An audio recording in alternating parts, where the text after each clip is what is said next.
Hi, my name's John Gray. I've been a spiritual healer for about 15 or so years now, and I currently work in downtown Sydney.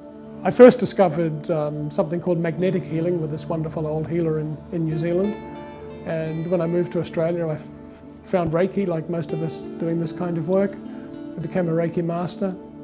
Along the way I also thought, well, Theta looks very, very interesting. That's another level again. And so I did that as well, and most recently a certificate in psychosomatic therapy. What's really important is that all these modalities that we come across are all part of the journey of learning to heal. I work in 3 or 4 stages. One is to explain to the client what this is all about, because many people coming to us don't really know, don't understand, don't appreciate, or haven't had any experience with this sort of thing before. I put them at ease, and then I say, you know, the biggest part of your healing is going to be you. Until you understand that you as a human being are the most powerful thing on the earth, and that you are, your own spirit can solve anything. I'm just here to help you get that going. So I connect you with spirit. We first release as much as we can. We find out what's holding you back. We find out what's causing your sickness, because the result is not what we've got to target. We've got to find the cause. And so once we do that, we start to release, and I find a lot of my people have very, very big releases. And then the third part of it is the beautiful, loving, universal energy and healing that comes in to fill the gaps, if you like, and make you feel great again. One of my early cases some years ago was a young lady who came to me, and she didn't tell me what was wrong. And often that's much better, because we don't want to put anything in the healer's mind about what the problem may be.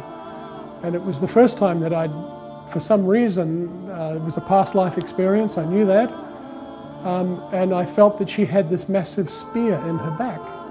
And I thought for a moment, that's a bit bizarre. But I went with it because I trusted what was happening. And I told her what I was going to do was pull this spear out of her back. And I knew also that that spear that had killed her in that lifetime had killed her and the baby she was carrying, because she was a woman in that life as well. I pulled it out, and we went on with the healing, and everything was fine, and she went home. And I said, that was quite a serious healing, maybe you need to come back, but I leave it to you, depends how you feel. And she came back a month or 2 later and told me the story. She said, I'd had a lower back problem all my life. I've been to every chiropractor, I've been to every medical practitioner you can think of. All my life I was on 18 tablets a day the day I came into you.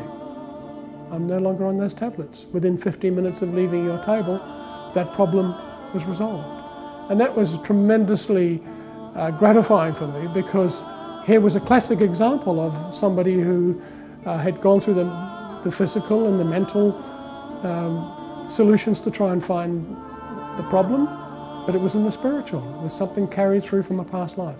You see how things all fall together when your whole body, mind and spirit is connected and happy and working. Everything nice happens.